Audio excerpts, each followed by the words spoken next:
Welcome to an impromptu stream about SwiftUI. Normally I do these things on Sundays, but I'm testing my live streaming again, and hopefully this is going to work nicely.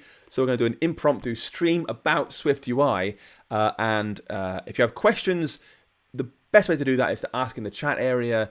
Otherwise, leave it to the end. I don't really mind how you do it, but if it's what I'm talking about right now, get in that chat window and ask a question straight away, and I'll get on to answering it quickly.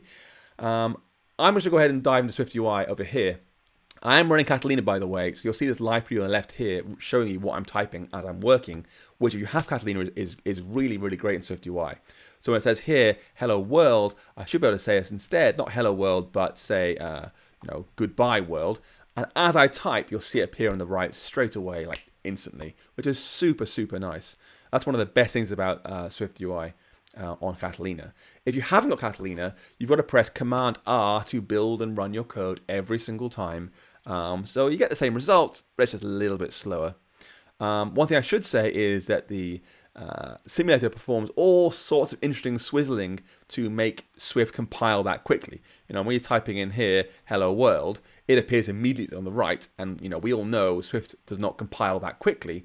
So there's all sorts of swizzling happening behind the scenes to make this thing run very quickly.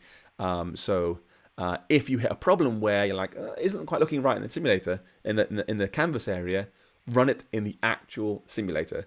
And if it looks different, if it looks one way in the canvas and one way in the simulator, then the simulator is always your absolute source of truth. That's always the one true right version of your code. Anyway, I'm just going to walk you through some SwiftUI. If you have questions, go ahead and ask, and I'll just answer as I go. We're going to start off really, really simple. We have here a struct called ContentView that conforms to the view protocol, which is a lovely thing about SwiftUI. It has structs rather than classes. There's no more inheritance, no more UI view subclassing and so forth. And this is really nice because these structs are significantly simpler than classes. There's not much memory required for a struct, and that's all it is. There's no properties, no RAM for this, just a body property being rendered at runtime. So it's much, much simpler than a UI view, which has, background color, auto layout, resizing masks, yada, yada, yada. There's much, much more going on there for UIKit stuff. So these SwiftUI structs are much lighter, much, much simpler. As a result, SwiftUI can happily throw them away whenever it wants to, as often as it wants to, with very, very little performance impact. It's extremely fast. So you want to keep that in mind as you're working. Any data you have will be thrown away regularly whenever SwiftUI wants to. You can't really control it. It'll do it when it feels like it. So we have our little text here saying hello world. And you can, of course, say, listen, I want to go and add a modifier to this, and I want to use a .font modifier. And I'm going to say I want a system font with the size of 48. And what we're asking for now is make this thing have a bigger font size. In this case, a 48-point font size. Now, this thing looks like we're calling a method, text.font some font. But, what's actually happening here is that this thing is what's called a modifier in SwiftUI. Not a regular method, but a modifier, which means that it will transform the text object into a new kind of object. It's no longer a simple text, it's something else. And there are lots and lots of these modifiers in SwiftUI, like foreground color and background color and shapes of stuff and positions and so forth. And what you'll see is, in some cases, when it modifies them, you'll see the modified type is the type. So rather than having like just text hello world, when you get back like modified content, some text, background color. So it was a text, it's now wrapped in the modified content with a background color. And then you say, oh, actually, it is rotated. It's now modified content, text, background color, rotation. Then you make it transparent. It's a modified content, text, background color, yada, yada, yada, right? So when you mutate it, when you modify it, it changes the actual thing every single time to be different. You get a new type back every single time. And what this means is the way you apply things really, really matters. Now I'm going to just go ahead and check on YouTube this connection is working because the chat window's gone quiet. I'm going to go ahead and check on YouTube /PaulHudson/live. Just make sure the stream's still working because I am on Catalina Beta and you never know. Does seem currently still happy, so I'll just carry on regardless and see who we get to. When you're transforming stuff like this, Yes, thank you very much. I do worry about the quiet chat windows, you know, be careful. And this Catalina Beta 8. When you modify stuff by saying, hey, my font's bigger or smaller, you get a new text thing back. And this really, really matters because of the way you apply things, as you'll see. Anyway, I'll get onto that in more detail shortly. For now, though, having a fixed 48-point font size, right, it works. You've got a bigger hello world, but it's not great because it doesn't honor dynamic type. If someone has, you know, extra large fonts or extra small fonts or anything in between, we don't get proper scaling, which is why by default, SwiftUI prefers to have dynamic type. You can use .font and say .large title, one of the dynamic type font sizes, and you'll get a large title, which will look one way on a regular size, a larger type on a super large font size, smaller on other devices and so forth. It scales smoothly according to the device it's running on. And the nice thing is, that's the default behavior. You can see it takes less code to get a large title than it took to get a custom hard-coded font size.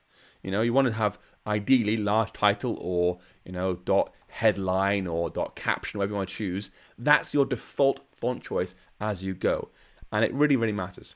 Now let's try and add something just beyond plain font size here. I'm going to say this text, let's go back to large title again so you can see what it looks like. This text here is going to have a background of color.red, then a foreground color of .white. And you can see immediately, boom, it's red background with white text. Now, you might notice immediately, well, hold on, how come it's background color.red and then foreground color.white? And the reason is because SwiftUI is extraordinarily powerful. You know, they had, I think, pretty much their finest minds in Apple got drafted to the SwiftUI team. And in the case of the drawing stuff, they had John Harper from Core Animation come in and do some wonderful work. So we're looking at Hello World here, and it looks like this is basically a UI label. You know, this is a UI label, but it's not, right? It might look like a UI label, but it's not. It can do way more powerful things than that a UI label could do. Yes, UI label has background color and text color and so forth, but here, the reason it has .background rather than background color is because you can provide other kinds of views behind there. Your background might be a color, but it might also be something else. You might say, I want to have a circle as my background color, and then use behind that a background color of color.green as my circle, and that becomes a background for your thing. So it's doing all sorts of weird things now, and you can do that just fine. So you don't have to have solid backgrounds as your background. You can have any kind of other view or shape or other thing, like a list if you really want to, as your background. And that's why it's background, not background color, whereas foreground is just foreground color. Anyway, we can now add some padding to this, make it a bit bigger. I'm going to say this thing has large title font, then has some padding. And this padding modifier will apply what's called system appropriate padding to your text field, like this. And in this case, it's saying, well, I'm running on an iPhone 11 Pro Max, so a good amount of padding is this amount of padding right here. And on an SE, it'll be much smaller. It'll be maybe bigger again on iPad Pro, 12.9 inch, whatever. It'll choose how much padding you have based on the device you are running on, which is really, really nice. But here's a good example where you can see about those transformations I mentioned earlier, the way the order of things really matters. So you can see we have a large title font here. We have padding, then a background color, then foreground color. And if I take this padding modifier and put it after the foreground color, what we see is different. Now, I'm not sure how well this will come up in the stream, but you can see on my screen, hopefully, red goes tightly around the label, and there's a white space, then a blue line further around it. And that blue line isn't really there. That is actually just being shown to us by SwiftUI. That's a little preview of the border of the text thing. And if I choose the text, it selects it. And what you're seeing there is a preview of how it actually looks. Because it's applying the background color around the label, then applying the foreground color, then applying the padding, then applying, and then rendering the result. That's what you're seeing. Which is why there's no color of that padded thing. And to really see what's happening here, you need to understand that you can repeat these modifiers.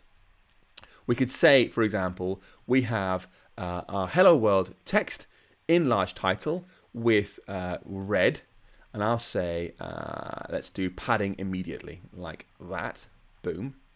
And then I'm going to say there's another background color of color.orange, and again, apply some more padding. Then there's a background of color.blue, and apply some more padding.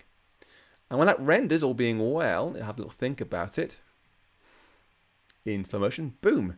We've now got this sort of striped color thing going on. We can add some more colors. Background color dot purple, maybe that color. I forget which one the SwiftUI colors are. Boom, there we go. So you can now see we've got multiple selections of padding and multiple background colors, and they create this sort of stacked layer effect, which you cannot do with a UI label. This thing is not a UI label. It's a different kind of rendering mechanism, and it allows us to do these kind of stacked effects.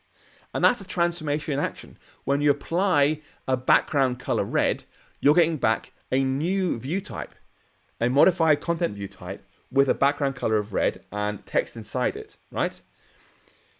And you then modify it further. You're modifying the modified thing, and modifying the modified thing, and so forth, building up new types every single time. You're not modifying the same type every time. It's a new type every time. And this is why, I think one of the reasons why Swift 5.1 introduced this whole opaque return type thing, some view. Let's return some kind of view. Because if you think about the return type from this is a text which has been modified with a font, modified with a background, modified with a padding, modified. This thing would probably have like 8 angle brackets in. Modified content, text, background padding, yada, yada, yada. It'd be hideous. We don't want to think about that. We want to let, SwiftUI think about that and worry about that for us. So all it means is that some kind of view will go back. We haven't got to be precisely specific about what it means, which is way nicer than having a particular type in there. Anyway, so we now have this little rendered hello world with red, orange, blue, purple around it. Let's add another modifier to this. I'm going to say after this final purple background color comes a clip shape. Clip this thing by a particular shape. I'm going to say I want to use a rounded rectangle using the corner radius of 10, like that. I'm going to do more than that, 40. Boom, there we go. Okay. So you can now see it's clipping that thing to a particular shape of my choosing, a rounded rectangle shape. And there are lots of these. We could have said, instead of round rectangle, we could have said a capsule shape, like that. Boom. Or even a circle shape, like that. I mean, this would be hard to do in UIKit. You'd have to do a lot more code to get that effect in UIKit. But here, it's just instant. It's extremely, extremely fast. So what you're seeing is, hopefully, that even though it looks like a UI label, it really is not a UI label. This thing is its own type in SwiftUI land for doing rendering beautifully and efficiently. And we can have dynamic type for free using large title or specify exact font sizes. We can stack up modifiers to modify the modified thing again and again and again to add more and more things. Add a shadow, add a different shadow, add some more shadow, whatever you want to. It now works. And we can clip these things freely. So there's lots going on here. Let's go ahead and delete some of this code and do a bit of a reset. Let's go back to, there we go. We have a large title again. Boom, nice and clean. As you can see, if you can see this blue line around Hello World, that's the canvas preview thing here showing me the bounds for Hello World. And it's going right around my text, as you can see, which is often what you want. It's very commonly what you want. However, in this case, what we want to do is actually say, take up more space. And to do that, we can give it a frame using the .frame modifier. And this takes a variety of options, including this helpful one here that should never be used. Thanks for that, Swift. Ignore that. The empty one, fine, don't use that one. What we're going to use is one that specifies different kinds of sizes. You could say, I want exactly width 300, for example, and that will clip to the bounds of the thing in height-wise, but then goes exactly 300 wide. Or we could say, actually, I want to have a minimum width of 0 and a maximum width of dot infinity. Use as much space as you need. In this case, it'll take up all the space. But go down to 0, be squashed if you're really short on space. We do the same for height. We could say I want a min height of 0 and a max height of dot infinity. Take as much space as you need vertically and horizontally. And now, after the frame, if we say this has the background of color.red, you'll see the whole screen pretty much should eventually turn red. Boom. Now, this will never ever come across in a YouTube live stream. It's just not good enough quality. But that is not pure red. That is the new system red that adapts to light mode and dark mode. It's more like a crimson color on my screen. And that's by default, you don't get access to the old red, green, blue colors of UI kit and UI color. You now get the modified version that are dark mode aware, effectively. Anyway, so you can see we have this thing taking up all label space. Dennis, thank you very much. It's very kind. But you will see also in my preview here, the top area under the notch and the bottom area remain white. And a question I get asked by folks all the time is, how do I change that thing there? How do I get the rest of the thing behind my text to be white? It's a question that I think you ask at first because you haven't fully grasped what SwiftUI is doing. But when you finally get into the mindset of SwiftUI, you realize the truth. There is nothing behind the UI label, this text field, sorry. Nothing behind there at all. You can't control that white thing behind it. You shouldn't try to, because if you reach up to the UI hosting controller behind you, which is what actually lives behind it, you're kind of breaking the fourth wall. You're not supposed to do that in SwiftUI. Your code should be more or less cross-platform. It shouldn't be poking into the UI kit at all. So don't try and change the thing behind the label. Assume there is nothing behind the label. It's fixed. Oh, question from Hatsu. What doesn't work with SwiftUI compared to UIKit? Lots of things, and that's intentional. You know, things like collection view doesn't exist in SwiftUI. Things like a text view doesn't exist in SwiftUI. Things like attributed strings. Things like having a text field in an alert. Lots of things aren't in SwiftUI yet, and that's intentional. After doing sort of slow steps. Anyway, where was I? Yes, this white bit here. SwiftUI is being smart. It is safe area aware out of the box. It'll make sure you don't go under the notch or the home indicator at the bottom by default, which is really, really good, smart behavior. If you want to do that, if you want like a full screen image or background color or whatever behind your screen to fill your screen, you can do that by just adding to this thing .edges ignoring safe area, and I'll do .all. Ignore safe area, just go edge to edge. This thing really has to go edge to edge, and it will just fill the screen. Dan, thank you very much, very kind. And you haven't got Catalina yet, Dan, but you can still follow along. You don't have to have Catalina. You haven't got a fancy pants quick preview, that's all. Anyway, so that's now going to edge with the new dark mode aware red behind it. That's frames. It'll intelligently resize to fill up space, basically. Let's go ahead and scrap some stuff here. Let's go ahead and say, I want to show the text hello world. Actually, I'll just do hello. And then below that, I'll write world. Boom, like that. So two texts now. And this code isn't going to work. If I press try again here, it'll try and build it. It cannot build. You press Command B to do a quick build in Swift. You'll get warnings all over the place and errors and such. What it's saying here is this thing has an opaque return type, but you haven't told me what you're returning. It can't tell what you're returning from this function anymore. Now, if you haven't seen Subview before, what it means is that you're going to return some kind of view from this body property.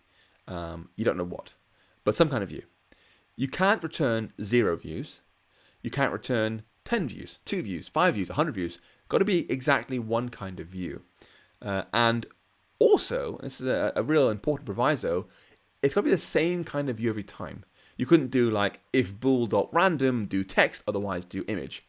Not allowed. You can't do that. So it's a bad idea. What's happening here is I'm saying I want to have two pieces of text, hello and world. And SwiftUI can't handle that. It needs to have exactly one view come back from here. So what we're going to do is we're going to wrap these things inside a stack. And I'm going to use a Vstack to start off with. And Vstacks are vertical stacks. They position your content one above the other. So if this code compiles again, which it will do, all being well, we'll see hello and world. And of course, you can change this live to do something like, hello, this is SwiftUI, and boom, it live updates one above the other. And that's a Vstack. But you'll notice by default, it's centered vertically and also horizontally.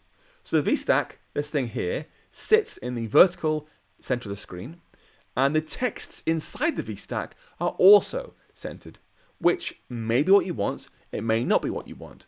But by default, SwiftUI works that way. It thinks about the center of the screen as being the center.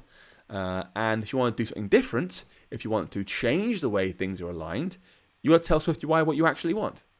So I can say, for example, this Vstack here has the alignment of .leading. And that means I want this to move alignment inside the things going to, in my case, the left edge. I've got English enabled. It's a left to right language. So the left edge.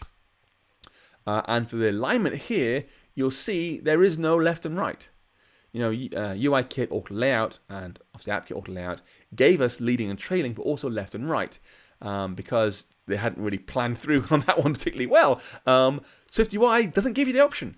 It's leading or it's trailing. You've got to plan ahead. It automatically forces you down left to right or right to left languages, which is really, really nice to have.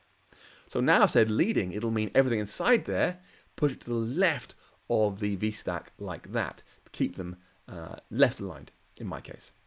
If you want to, you can also add a spacing parameter here. You can say spacing some number of points. So I'll say 50 points. And it'll push my things apart by 50 points to keep them apart. So a great question from Edgardo there. Vstack looks like a closure. So actually it's a, well, that's a whole other world of pain. SwiftUI relies very heavily on view builders. Which, you can probably right click and see it, hopefully. Let's see if it's going to work for me. Come on. Boom. Let's have a look. There we are, view builders, boom. And a view builder is a lovely advanced new feature with function builders in Swift 5.1 and Swift 5.1 and SwiftUI that, yeah, they are closures. As you can see, it takes a closure, returns some content. They are a whole other clever thing in SwiftUI, and sadly, not really a good idea to use them just yet, because the function builder stuff isn't really finalized in Swift 5.1 yet, in fact, at all. So maybe 5.2 or 6 we'll see function builders land for the rest of us. But yes, it's a closure behind the scenes. But it looks like it's not. It's a lovely syntax, actually. I think it works really well. Anyway, that's a Vstack. Alexi, thank you very much. So that's a Vstack there. Unsurprisingly, you can do a H-stack. You know, I want to do horizontal layout stuff. And when, let's get rid of this code again. Boom, a H-stack here aligns things left to right, as you'd expect. H for horizontal and V for vertical. And if you want to, we could say actually, rather than having a particular spacing between those, like 50 points or 25 points, I want them to be forced apart flexibly. So I can say I want to apply a spacer between the two. And now the spacer will take up all available space between those two things. It'll resize a fill until these two take up as little space as they can. So H-stack basically occupies the full width now, text squeeze to the left, spacer in the middle, and other text on the far right, with a spacer doing that thing in the middle. And if you want to, you could have more than one spacer. And they just basically subdivide the space amongst themselves. So you could say, hey, there's a spacer here, and then I'll have two more at the end of the thing. And because we now have 3 spaces, this first one will use 1/3 of the available free space. These will use 2/3 of the available free space. So it's very, very flexible, like that. There is one more, actually, which is as well as H and V. So H is horizontal, V is vertical. There's Z for Zepth, and it handles a Z stack, a Z stack, to do things one on top of the other. And if you want to layer things like that, you can see it's now putting the labels over each other, which in my case doesn't work terribly well. You can have layering like that if you want to.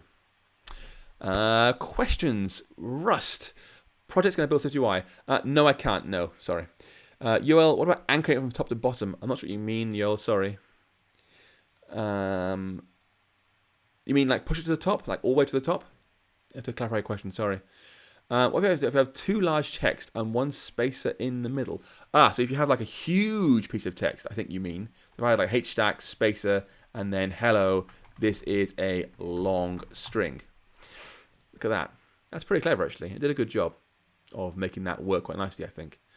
Yeah.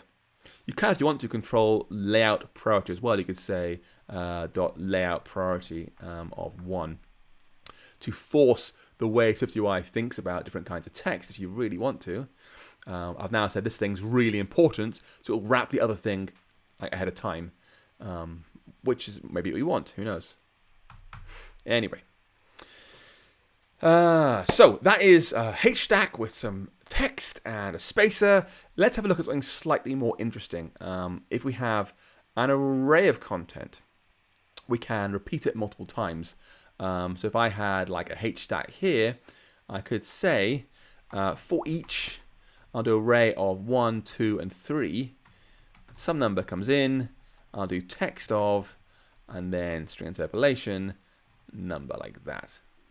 Okay, so we'll have an array of things here, numbers 1, 2, and 3, and we're saying go over each one of those things and put them into a text, saying 1, 2, and 3. Now, it's complaining here. So Yoel's clarifies question. So in that case, what you'd want to do, Yoel, I'll come back to this code in a second, is spacer elsewhere. So if I had like a Vstack here and a text saying, hi Yoel, that will appear in the middle by default, which, like I say, is really what you want. You might say, oh, let's do a slightly larger font, sorry, not large title, boom. If you want that thing to the top, you would then just add a spacer below it, boom, and I would force up that thing to the top like that. That's the same thing as the top anchor constant 0. Anyway, let's scrap that code. Right, so I was here, and as you can see, Swift is complaining about my code. I'm saying go over the numbers 1, 2, and 3, and put it into a text field. And we get the error here that it can't understand ID. What it means is, what it really means is, but here at the end, when you loop over things, SwiftUI has to know how to identify everything uniquely inside the loop. You know, before we had hello Swift, whatever, one thing. It could see the code. Well, there's a text thing and a text thing. It's easy enough. It's fixed in time. But now we have an array of stuff, 1, 2, and 3. What if we add a thing to the array or remove a thing from the array? How can it tell what got added and what got removed? And it does that using a protocol called identifiable, which was added by SwiftUI, on WW day 1, but then moved upwards into Swift 5.1. I think that's actually one of Kyle Maycomer's evolution proposals. And it is now a standard part of Swift, which is really nice because it's a useful protocol in general for identifying things uniquely. And it means that your model data no longer has to have import SwiftUI, which is really nice. Anyway, in this case, it's saying, we've got the numbers 1, 2, 3. How can we know which number we're looking at? Now, we can see, well, we've got a 1, we've got a 2, we've got a 3. They're all unique. If I remove number 1, I've removed number 1. But potentially, we might have said 1, 2, 3, 2, 1, 1, 1, 2, right? And if we remove this one here, SwiftUI can't tell which number got removed. Was it that one? Was it this one? Was it this one? It can't animate the removal or the insertion for us anymore. So it needs to know how to identify these things uniquely. And the way we do that in Swift for integers or strings or UIDs or other simple types is by specifying a parameter here. We'd say the ID in this case is \self, which means use the number itself as the identifier or use the string itself as the identifier. So we have 1, 2, and 3. The ID for this one is literally 1. This one is literally 2. This one is 3, and so forth. If we have duplicates, that's our fault. you'll get problems in your code. You'll just get random animation confusions and such. Don't do that. Ideally, have unique identified things, otherwise you'll hit problems. Anyway, let's try and build this code again. Should be happier now. Boom. There's our Hstack. I'll just do a large title again so you can all see on the stream. Large title. Boom. Come on, try again. There we go. 1, 2, and 3 as text, horizontally stacked in a loop. Now, my understanding is that Delta, yes, it is weird syntax. That's about to comment on that. My understanding is that the Swift team would very, very much like not to have for each. This thing here is not what they want, because you can have if in there if you want to use that, and you have switch in there. You can't have for x in y currently. And my understanding is that they'd like to have for x in y added to SwiftUI. And as soon as they get it working, we'll know and ditch for each ever. In the meantime, for each is what we're stuck with. Anyway, so let's look at an example which is slightly more complicated than just some numbers. If we had a user struct, and I'll say this thing has a name string, and then in our content view, I'll say there is an array of users, and the first one is a user with the name of Taylor, then a comma, of course, my mistake, comma, user with the name Adele, and then comma, user with the name Justin. Boom. So we have 3 users there now. And if you want to loop over those users here, we could try and say for each users, user in text user.name. I'll just do font a regular title for now, something a bit smaller. And that isn't going to work again because it doesn't understand how to identify each user. So here's where the protocol identifiable comes in. We can say our user conforms to identifiable, and this protocol only has one requirement. Every object, every type has to know how to make itself unique. And I'll say actually our users have a ID property, which is a UUID, a universally unique identifier. Now, one of the lovely improvements of Swift 5.1 is changes to the way member-wise initialized struct works. Usually, if you'd had to make these things here, name, you have to provide the UUID at that point, here 18, here 19, here 20, whereas now you can selectively do it. I've added a value for there by default, a new UID, which means I can also say either, there's a user with a UUID in name, or use a name and use that default value already, which is really, really nice. Anyway, now we've done that, SwiftUI knows how to identify every one of our users, and this code will now compile. We haven't got to have for each user's comma, ID, self, whatever. It can just look at the ID property inside the user and use that to ID each user correctly. So hopefully, if I resume this code, we might see, yeah, Taylor, Adele, Justin. Amazing, wow. Okay, it's not very amazing, I agree. That is a Hstack and a for each. Horizontal stack, looping over things in an array. Let's ditch that entirely and replace this Hstack for each with a list. So I'll say there is a list of users and bring all this code in at one level of indent. Oops, there we go. Boom. And now resume the code. And now what we're seeing is a UI table view, effectively. I mean, it happens to be one right now, but of course it could be anything in the future. This is a real UI table view. If I run this code back in the iOS simulator, which take a bit of time, I apologize for my overworked Mac. I'll have a little drink while I'm waiting.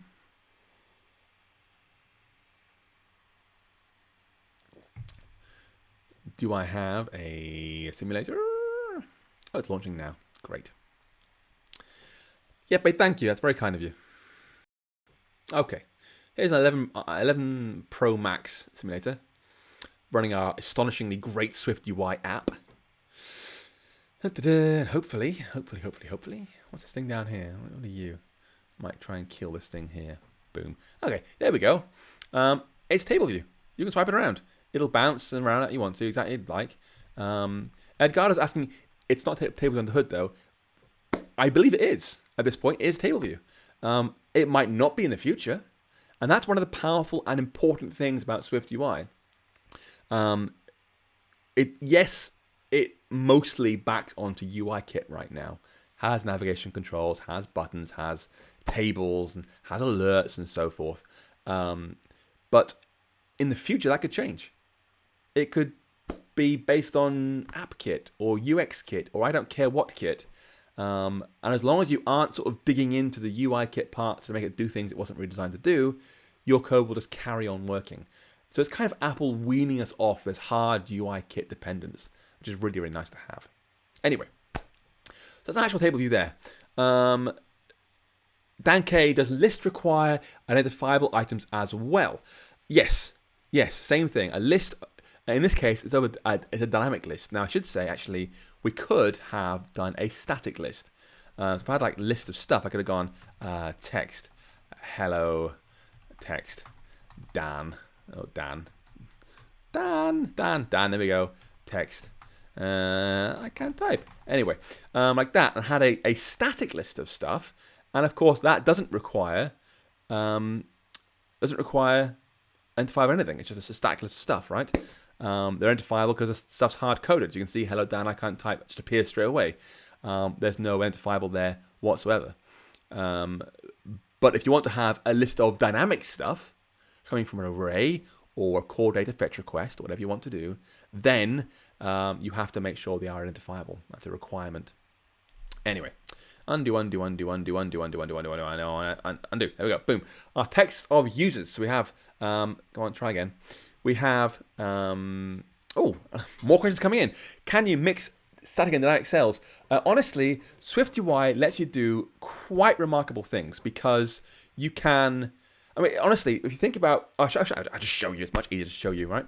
We have a list of stuff here. I'm going to ditch this thing here and go back to having a for each inside the list. So there's a list, and inside there is for each users, user in, and then indent this text in like that. So we now have roughly the same thing, right? It's a list, and inside there is a for each. And when it works, you'll see Taylor, Adele, Justin. And then what I'll do is I'll say after that is a button saying yay with some action, do stuff here. And that's below the list of stuff. And then I'll have another list of stuff of other items below that for each users again, and build up more and more stuff. And then button woo, doing other stuff. And it's totally flexible. As you can see, we've got static, dynamic, static, dynamic, static, dynamic, mixed together freely. And doing that in UIKit would be a pain in the backside. I mean, that alone is really, really painfully hard to do in UIKit, because you've got to make custom UI table view cell subclasses or do prototype cells and storyboard and register them and dequeue them and yada, yada, yada. I've just mixed together dynamic and static stuff instantly. It's really flexible. And even better, you can even, if you think about this, this is basically this point. This is a UI table view control at this point, right? If I were to yoink this button out of my list, I'll just take this whole thing out here and put it after the list, and then wrap this whole thing in a Vstack. So a stack of a table, then a button. Now it'll work too. I get my list of stuff, and at the bottom this button appearing. They just live side by side completely flawlessly. It's absolutely beautiful. So if you watch me on Twitter and I'm raving about how cool SwiftUI is, this is why. It's like, wow, this is amazing. It's going to save me so much time in my life. Anyway, undo. Great, okay.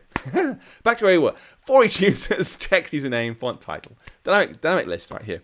What we're going to do is we're going to add in another screen, right? Because obviously just seeing Taylor, Adele, Justin isn't very cool. I want to do more than just that.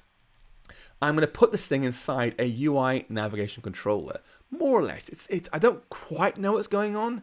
It has all the behaviors of a navigation controller, but there's something else going on. I've seen some very interesting rendering glitches that would not happen with an actual navigation controller. There's some sort of things going on. I'm not quite sure what. Anyway, I'll say this thing's inside a navigation view, which is a wrapper, which kind of is both nav controller and navigation bar at the same time. So what you'll see is immediately it pops down and we get this big white space at the top here, and that's our navigation bar title area, which is currently empty. If I go to our list and say this thing has the navigation bar title of SwiftUI Tour, I guess, then it pops in. And it pops in with that large iOS 11 style chunky navigation bar titles by default. And again, it's one of those things like dynamic type. What I love about SwiftUI is you get great modern iOS behavior as standard. You haven't got to enable certain functionality, right? It's just by default, it's dark mode with the colors, it's large fonts with dynamic type, it's large text navigation bars. It does the right thing by default, which is really, really nice. Pranav asks, can we do table header footer or section? Yes, we can. Of course we can, yeah. So we could have said here in our list, we could have said there's a section here for our for each and push that in like that. And then if you wanted to, you could have said this section has a header of the text hello Pranav, like that. And that becomes your section header if it's going to work. Boom, hello Pranav. So yeah, you can totally do that. And if you want to, you can actually make the whole list be a grouped list style. You could say, you know, I want to use .list style is group. Come on, group list style. There we go. Boom, like that. And I get group list style behavior as well. It's super nice. But look. Here's a good example. If you're a UIKit fiend like I am, been using UIKit for a while, you'll look at that section header and say that isn't quite right. It's not quite right. Something is wrong there. If you're looking like settings or something, or any app that has section titles, you don't get lowercase section titles. You get uppercase section titles by default. You can't do lowercase section titles. And there we go, a lowercase one. And the alignment isn't quite right there. It's not exactly right, you know. Something is going on here. It's not quite, I don't know. Anyway, it's a good example of how I'm not quite sure how it maps to UIKit. There's some magic happening behind the scenes. Anyway, we've now got let's delete some code again. Let's undo. There we go. Boom. So we have our list here saying Taylor, Adele, Justin. It's now wrapped in a navigation view, which means at any point we can start showing new screens of stuff. Now, one of the many things I love about SwiftUI is this. And this is absolutely beautiful. I want to make it so that when I tap Taylor here, it'll show me Taylor as a label on the screen, right? So I'm going to say that inside our for each, our table cell is a navigation link with the destination text of user.name. And inside that is our text. Now I'm going to hide this left-hand bar because it's getting in the way a little bit. It's being hard to read all that code. Boom. So what you can see here is a navigation link component for SwiftUI, which allows us to do pushing and popping of stuff. And as soon as that's done, look here on the right-hand side, we have these 3 gray disclosure indicators. SwiftUI recognizes this navigation link here will push to a new screen. I've got to show the disclosure indicator on iPhone. And on iPad, you won't see them. And if you haven't got a navigation link, you won't see them either. It automatically adds them only when it should add them. You get that smart default behavior once again. It's just beautiful. I love it. But also look at the way our destination is some text. Like, we're not pushing to a new UI view controller here. If I run this code back again, we're not pushing to a view controller. We're not even pushing to like one of our custom views. We're just pushing to some text, and it'll still work. It'll slide in Taylor. Just slides it in directly. It makes a new view and pushes that onto the screen, which is really, really smart. So it lets you do, prototyping of stuff extremely quickly because you can push to a temporary thing and then replace it down the line with something else. Robin's World asks, why is the disclosure indicator not needed on an iPad? Because normally on an iPad, you wouldn't pan across the whole screen. You'd use a split view controller, and then it wouldn't do that push animation. Those arrows should only appear for the push animation happening. So you wouldn't get that. Anyway, so you can see, you get this lovely indicators by default. You get, pushing to text. It's really, really nice. It's a great little thing. Anyway, let's try and look a little bit more about the way text works here. So imagine we had some text, I don't know, styled exactly right. We had font, title, we had, foreground color of dot red, whatever. You had stuff going on here that, made you really happy. Your layout. And that was a cell design you had working for your content, and you were very pleased with it and so forth. The smart thing to do is not to keep adding more and more and more stuff into your content view, because it gets very, very cluttered. The smart thing to do is to make subviews, different kinds of views that all conform to the same view protocol, and compose them. Now, this is important because it really breaks the mindset we have with UIKit. We're always thinking about, reducing the number of UI views, because each UI view has memory attached, which of course requires retain release, memory allocation and locking and so forth, has drawing going on, alpha blending and compositing and more. We want to reduce the number of views in play in UIKit.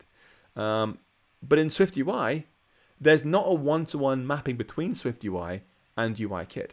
Like every text you create in SwiftUI does not magically create one UI label behind the scenes. We don't know what it creates behind the scenes. We don't want to care what it creates behind the scenes. And in fact, what it lets you do is create very, very small views that do individual tasks and bring them together and bring them together and bring them together much, much more clearly and efficiently. To demonstrate that, I'll make a new view. Now, for live streaming purposes, I put this into the same ContentView file. At home, we should really press Command N and choose a new SwiftUI view and put the code into there. I'm not going to do it here. This is for quick previewing purposes. I'll make a new view here. I'll say there's a struct user view that conforms to the view protocol. And this thing has to have a user passed into it. And it has to have a body which returns some view. That's the requirement of conforming to the view protocol. And inside there, I'll do just the text of the user name like that. Show the user's name on the screen. And that is effectively going to be used as a custom UI table view cell subclass. Oh, hey, Tobias, how are you doing? Am I seeing you? You're Pragma, Tobias. I think, or MobiConf, I forget. Anyway, I think that's your Pragma, perhaps. Anyway, side issue. Hey. There's our user view. And we want to use that in place of this current text down here. It's much, much nicer not having that. And we can do that by saying inside navigation link is, scrap all this stuff, is our user view passing in that user. Boom. And it will create a new user view for every one of the rows we have and use it across here. Now you can see it's lost its styling, so I'll go up and paste the styling up here again, like that. Boom, like that. But I've just taken the text out and moved it into its own view. And at runtime, it'll be composited down to a much simpler thing, extremely fast. There's effectively no performance implication here. These are structs, right? That means they're all stack allocated. They're super, super light and fast. So you want to composite things like this as much as you want to. Don't put everything into ContentView. Break it up, break it up, break it up, and reuse things aggressively because it's lightning fast in SwiftUI. And in fact, what you can do if you really wanted to, if you had like a simple list of stuff, if we didn't have like all this guff around here for each navigation link and so forth, you can actually just say, I want a list of users like this and do user in and pass that straight to user view with user, create user view everything like that. But you can even go further. You can collapse it further. You can say, well, a list of users with the row content of user view.init. And it just means pass this thing, it's an array of users, every one of them, over to a user view every single time. You get the same result. And it's hardly any code whatsoever, which is remarkable. So you want to compose views, make them small, build them up again, again, and again. And you can totally, by the way, if you wanted to, have your navigation link inside your user view. This thing could be a navigation link here with destination of a text of user.name right inside your user view. So you get the same end result, just with much, much cleaner code inside your content view, which is really, really nice. So Dan K asks, he's wondering perhaps, if SwiftUI reuses or caches allocated destination views. I don't think so. I don't think you got to keep in mind the amount of RAM required to hold a user view is one UUID and one string, right? The point of caching that is effectively irrelevant. I mean, it's so extraordinarily fast. It's like caching some integers, right? You wouldn't bother. There's just no point. They're so fast. Now, it might choose to, if you have many things. I don't care. I don't want to care. That is SwiftUI's problem to figure out.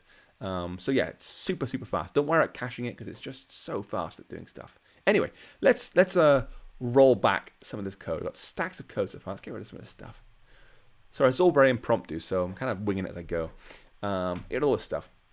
And get rid of all this stuff down here. And let's head back to our simple body, which was the text saying, hello world, like that. Okay, nice and clean again. Let's talk about state. Because state's one of those interesting things that really throws people off in SwiftUI. Because it's something we kind of take for granted in UIKit. We just do it like endlessly without thinking about it. And then only when it comes to writing unit tests does our code, implode because it's really messy and hard to test, and we don't have pure functions and whatever. So if you aren't aware of the complexities around state is one of the real problems in software, particularly on testing. If you want to think about when your program starts, it's got a clean state. Everything's reset to default values. That starting state pretty clearly. But half an hour into the program, the user, you've loaded some settings, you may have got stuff from the internet, they may be reading a particular screen right now, there's perhaps a cache flush waiting or a call data write waiting or whatever. There's all sorts of state in there which you don't know about. So it makes your testing significantly harder. And a trivial example is if you wanted to check the username, you've got to think, well, are they logged in or not? And that's a Boolean. Two possible cases, logged in or logged out. And you might say, okay, well, are they logged in or logged out? And do we have internet or not? Can we check if they're logged in or logged out? And now you've got two Booleans, which gives you 4 cases. And you have a third Boolean. Are they a premium member or not? So is username logged in or logged out? Are they online or offline? Are they premium or not? You've now got 8 cases to work with. And you end up with 8, 16, 32 cases of options to work through. So as you add state, even though these are just trivial Booleans, the complexity increases so quickly. So state's generally a bad thing. And SwiftUI strongly discourages state. Really discourages state. If I had like a variable here saying tap amount is 0, and then had a button down here, let's say a button saying tap me, and this thing has the action. Actually, I'll give it a chunky font first. Let's do font.large title so you can kind of see what's going on, hopefully better in my little live stream. So I think, boom. We're going to go ahead and modify a state. We're going to say whenever the time the button's tapped, we're going to do self.tapAmount plus equals 1. Add 1 to the tap amount. I mean, this is like trivial UIKit code, right? So I'll just go ahead and do print self.tapAmount like that, and build the code. And bang, ain't going to work. Isn't having it. You cannot mutate tap amount because self in this case belongs to a struct. Structs are value types. You can't mutate these things. Isn't allowed. So SwiftUI by default will not allow you to mutate these things, which totally screws up the way we think about applications in UIKit, because we're used to having classes everywhere. Everything's a UI view control subclass ultimately, or UI view subclass, or similar, or UI control subclass, or UI responder subclass, or whatever. Some sort of class is our standard behavior for our UI stuff. So we modify state all the time. And now SwiftUI is saying, no, you can make no changes to your state. And this really forces you to think about where you're using state, how you should use state, and where it gets used, particularly for here. So in this case, we want to add 1 to a button when it's tapped. And we really do. And screw you, SwiftUI, I want to add 1 to this thing to track how many times it's been tapped. And to do that, we have to apply a property wrapper, which in this case is called atState. I'm saying to Swift, this thing is some mutable program state that will change over time. please allow me to change it. So I'll press Command B, and now the code will compile cleanly. Because it's like, oh yeah, I want to add one to state, that's fine. You've told me it's state, that's cool. It allows you to do it. That's what AtState does.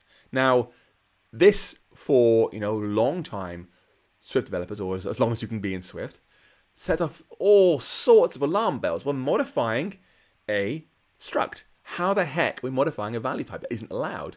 And what's actually happening here is AtState is a property wrapper, another new Swift 5.1 feature, which effectively is saying, okay, listen, I understand tap amount belongs to the struct, but in this instance, I actually want to move the storage for that thing somewhere else, over in SwiftUI land.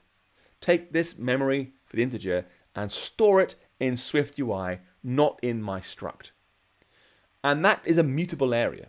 We can change that as much as we want to. It's owned by SwiftUI freely. We can change it whenever we want to, and it's owned by our view still. So even though it's a value type, we're still able to now change these things because SwiftUI owns them and manages them for us. AtState is the easiest one.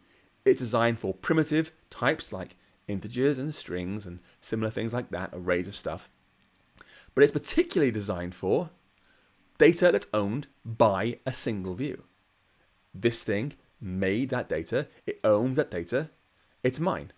And so Apple very strongly recommends you mark your AtState with private, just to really double down that no one else ought to modify this externally. Owned by me. So AtState is a property wrapper. It just means this thing has some magic behind the scenes, so SwiftUI will allow us to change its value freely. And even better, it also allows SwiftUI to watch the value for changes. It's effectively adding a did set or a will set property observer, saying when that tap amount integer changes, please notify me so that I can re-invoke this body property. So it'll call body whenever that value changes. And so if I said in here button tap count and then string interpolation tap amount and run the code back, whenever we tap the button, it adds 1 to the variable tap amount. It will then reload body with a new value tap amount. So it'll go 0, then 1, then 2, 3, 4, 5, 6, and so forth. It's reloading, it's re-invoking that body property every single time. And it's now 1, it's now 2, it's now 3, 4, 5, and so forth, which is really, really nice. So these property wrappers from Swift, that particular one, not only lets us modify a value that would otherwise be unmodifiable, but it's also watching it for changes. And when it changes, it will reload the view to reflect those changes, which is really, really powerful. And AtState works in so many other places. We could say, let's ditch this code. Let's say, I'm going to have AtState var username is an empty string. And I want to have a text field in here that will let users type in their username.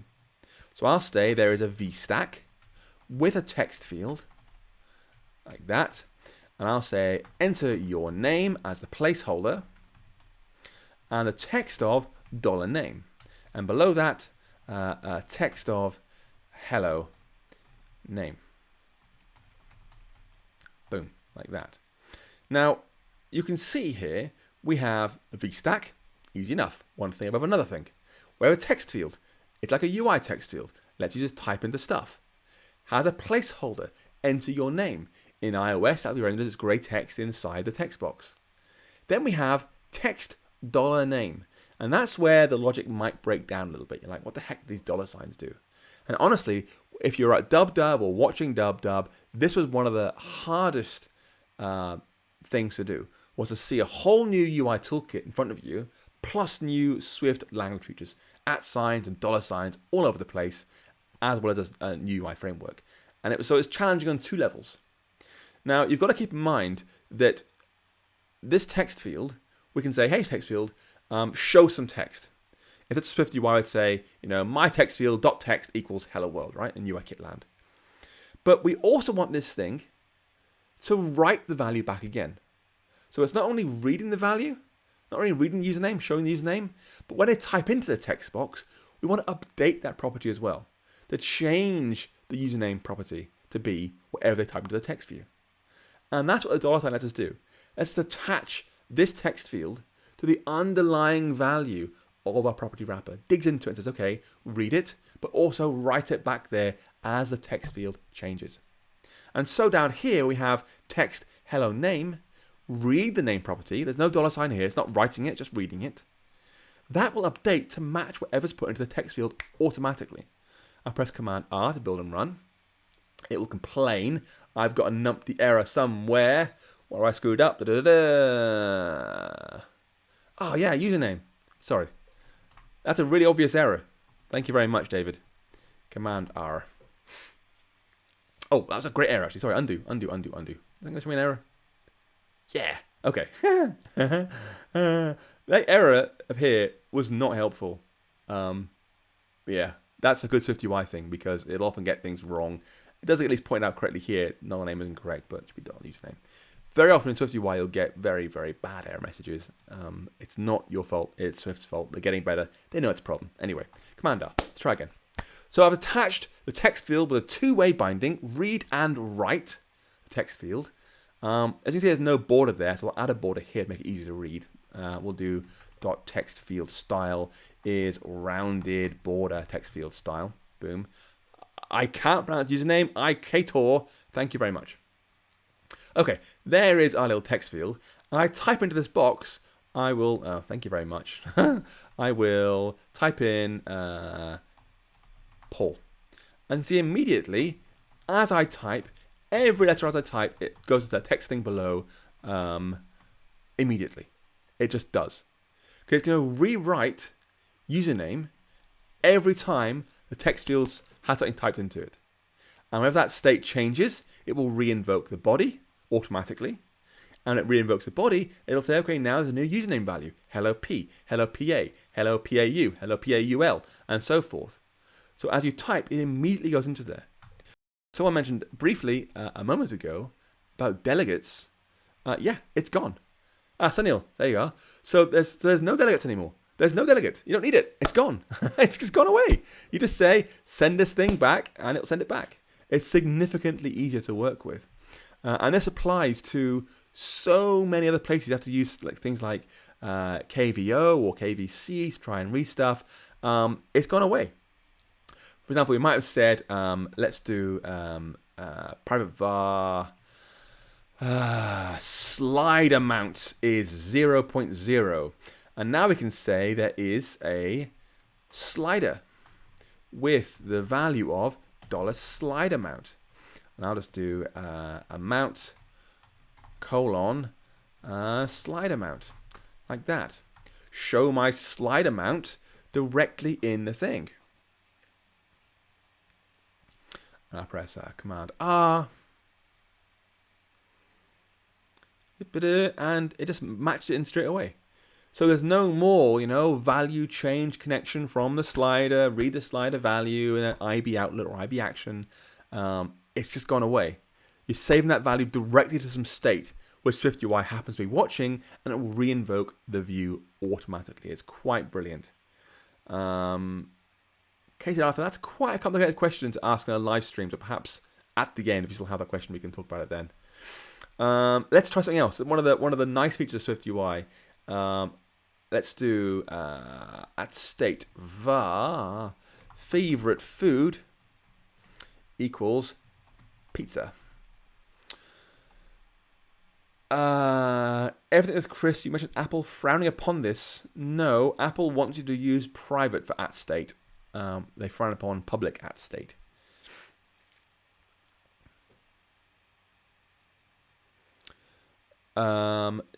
It does have on appear and on disappear, Dan K, if that's what you're asking. So many questions. If you want complex state, we might get onto that if you have time. I mean, I'm in no rush, so Alexi, we might go onto that complex state shortly. Anyway, favorite food, pizza. We're gonna have a picker. Let you just select from different kinds of favorite food. I'll say our options are, let's do an array of pizza, then pasta, then hot dogs, like that. And inside here, I'll say there is, delete this code, a picker with a prompt favorite food attached to the selection value of our favorite food. So select that value by default. Inside there, I want the values from a for each options using ID of .self, so pizza, pasta, and hot dogs. Food in, text food. See, it's going to like that. Building, that seems to claims to run. Come on, preview please.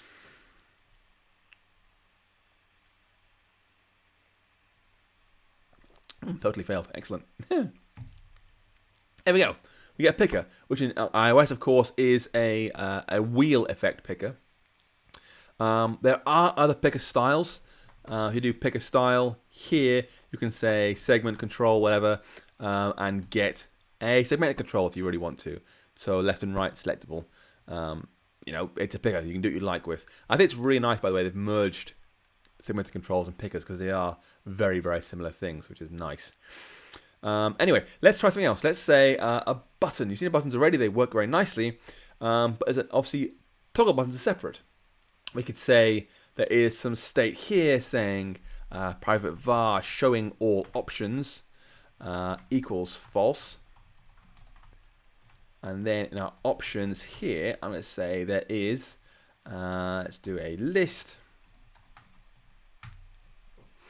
with a toggle inside.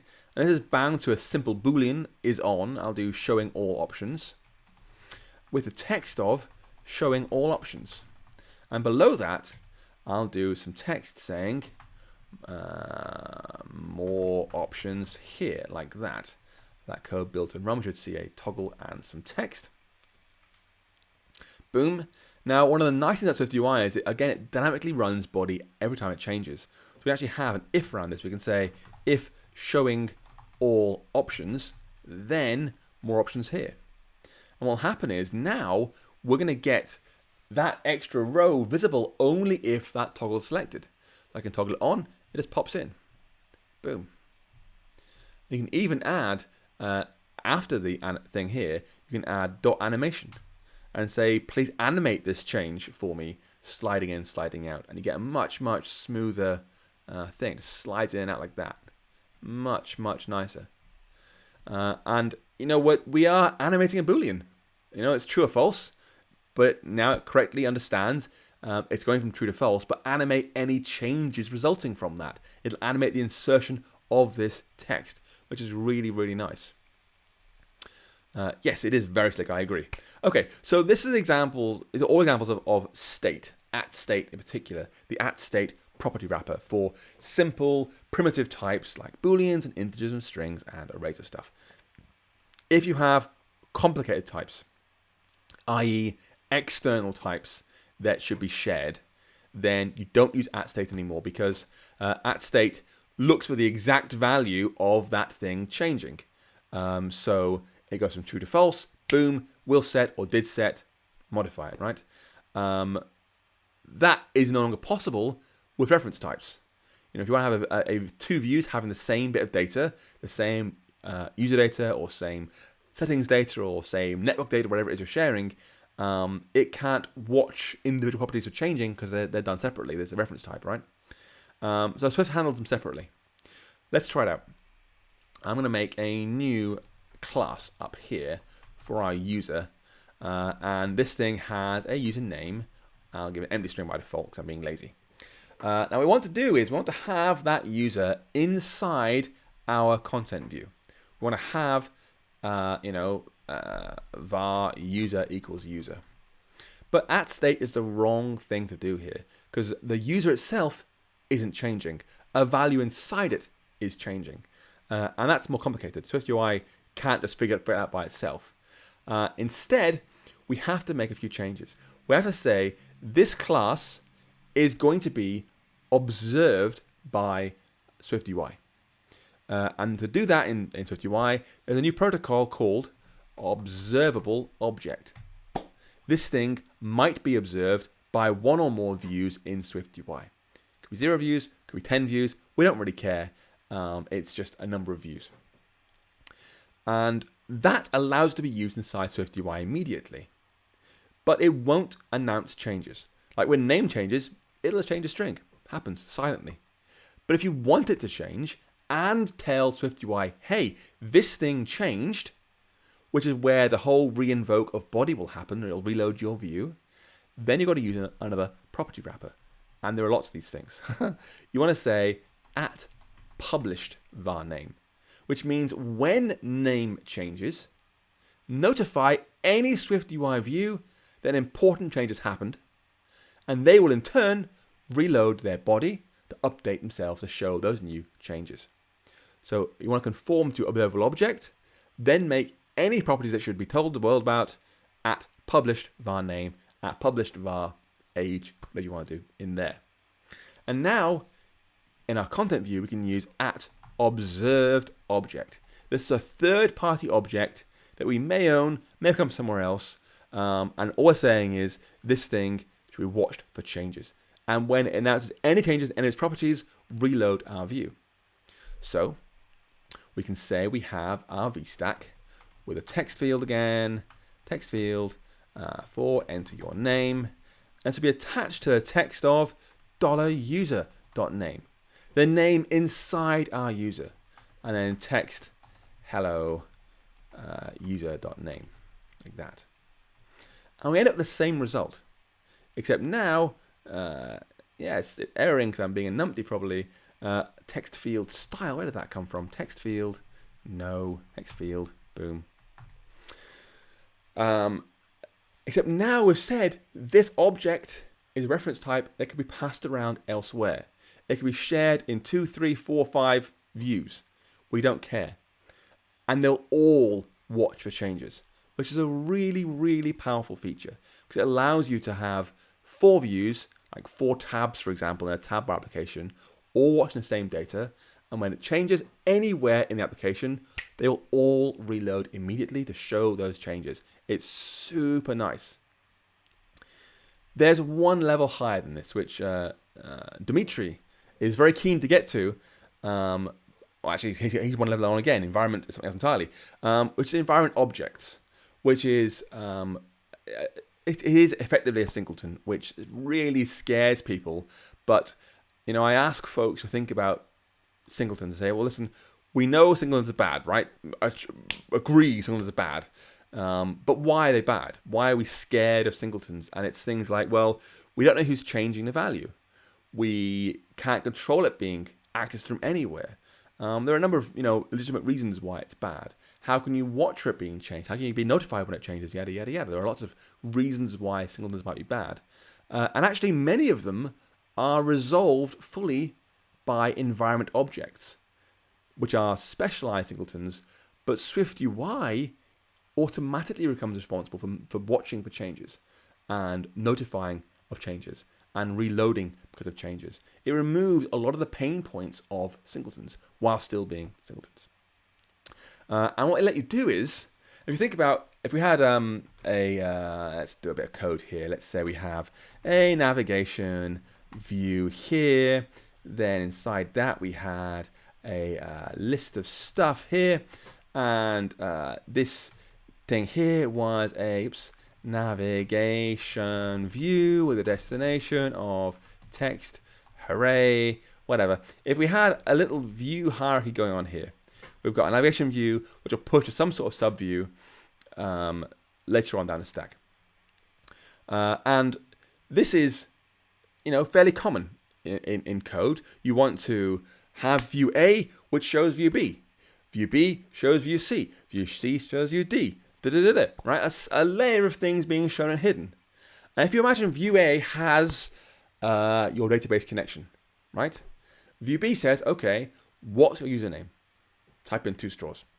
View C says, what's your favorite color? Red. View D says, where do you live?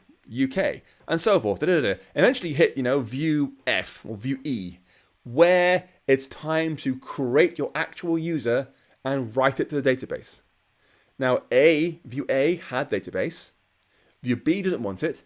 It just wants username. View C doesn't want it. It just wants, what's it, color. Yada, yada, yada. View E wants it. What you have to do in UIKit is view A passes it to view B, even though view B does not want the database, it's got to pass it to view B because view C needs it, and view C doesn't want it either, but view D needs it, and view D doesn't want it either, but it has to have it to pass to view E. There's a chain of things being passed around, a big pyramid of content that these views don't actually want or need, but they have to have them so they can pass into the next link in the chain. It's really unpleasant, but it's super common in coding. Environment is designed to bypass that entirely, and I'll show you how. Let's wind back here a few times. Right, we have a username here, right? If this thing was not owned by our content view, it was created somewhere else in the world. Here, as an example, I'm going to go to our scene delegate, which is new in iOS 13. It's made when a new scene's created for iPadOS. And I'm going to say this thing here, this created a user. I'm going to share that user everywhere in our app. We can do that by scrolling down, finding where we make the content view, which is here, and adding .environmentObject that user. Put that user into the environment for our content view. And our content view might want to use it, but it doesn't have to use it. It can go ahead and show view B, view C, view D, oops daisy, view F, view Q, whatever, down the line, further and further and further, until one view does want to use it. And all we have to do at that point is say at environment, like that, to read things out from the environment, at environment object var user is a user. And that's it. That will read our user instance out from the environment. Doesn't matter whether it was put in the current view or 10 views previously, as long as it's somewhere in our view hierarchy, it'll be read out of the environment. And so we no longer have to pass things from view A to view B to view C to view D to view Q. We can do nothing.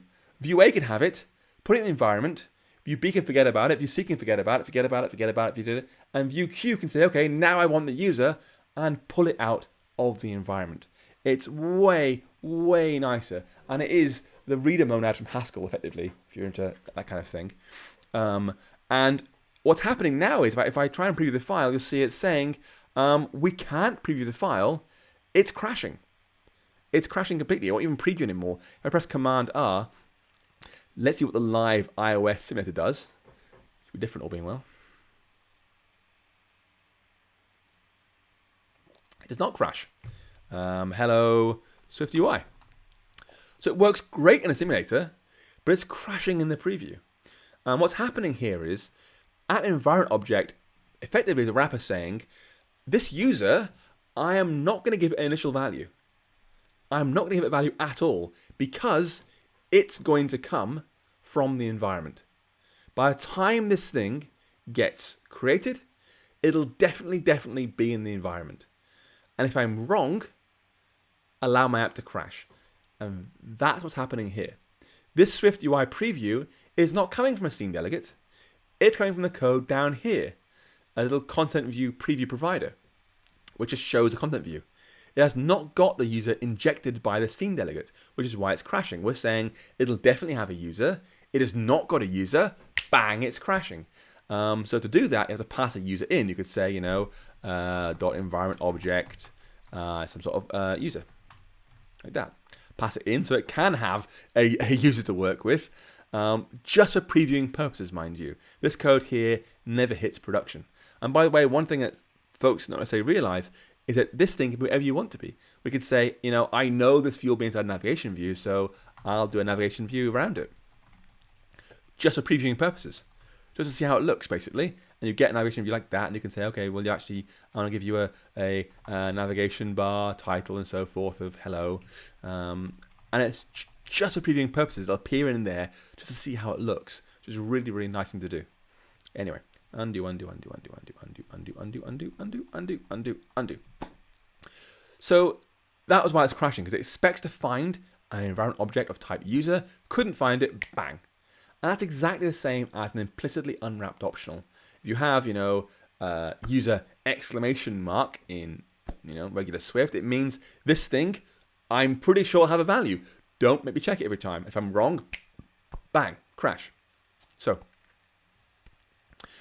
some questions. Nico van der Plas says, can you have multiple environment objects? Yes, you can. You can. Just add them up. If I go back to, come on, I'll do it by hand. Seems like it. You can just say environment object user dot environment object something else, a different user, like that. As many as you like. I wish there was an array way of doing it, or at least variadic environment objects, but there isn't currently. Anyway. JK Cross, is the environment exclusive to SwiftUI, or can it be used in UI kit through a scene delegate? It's part of SwiftUI. Can you futz with it in UI kit? You know, that's a very exciting question. I don't know, but I'm really quite curious now. You know, there's lots happening behind the scenes for it to work. You know, these property wrappers do very deep magic. So I'd be careful, let's say, to use it in UI kit. Even if it did work, like seem to work, I wouldn't like rely on it because it could change any day. So be careful around that one. Paul Williamson asks or says, I presume the ContentView environment object variable name has to match a scene delegate. No, you can say var flob if you want to. Doesn't really matter. You can name it whatever you want to. It's fine. John D, the previews don't include hash if debug anymore. No, they don't. So they used to have hash debug around the previews down here. You'd see hash if debug and then hash endif. Kind of, you know, making it really clear stuff isn't available in App Store release. So you could put, you know, junk code in here, which was nice. But oops, order user even, sorry. Which is nice. But I think they've basically realized that because this is never actually used anywhere, it'll get compiled out automatically. I expect that's what it's doing. So any code in here should be completely safe.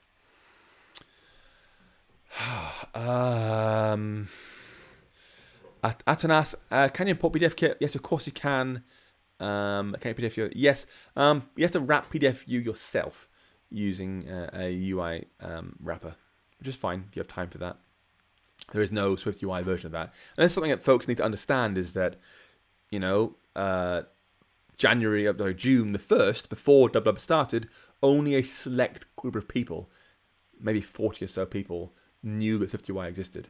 And as a result, on WW morning, a lot of folks going, wow, look at this Swift and UI stuff, who were inside Apple working on these frameworks. And so I would like to hope that next year they've had time, or even iOS 13.2 or something, we'll see Map Kit, Safari services, PDF Kit, and more have their own SwiftUI wrappers to make things much, much nicer. The jury's still out. Diego, can I have table with columns? Well, you can limit what UI Kit can do, and the answer is no, sadly. Can you make user optional? So the problem is that you're going to end up with a situation where it might be in the environment, might not be, which is really unpleasant. I suspect you want to use an observable object at that point. Kator, how do SwiftUI iOS maps work on macOS? They work great. SwiftUI isn't designed to be cross-platform.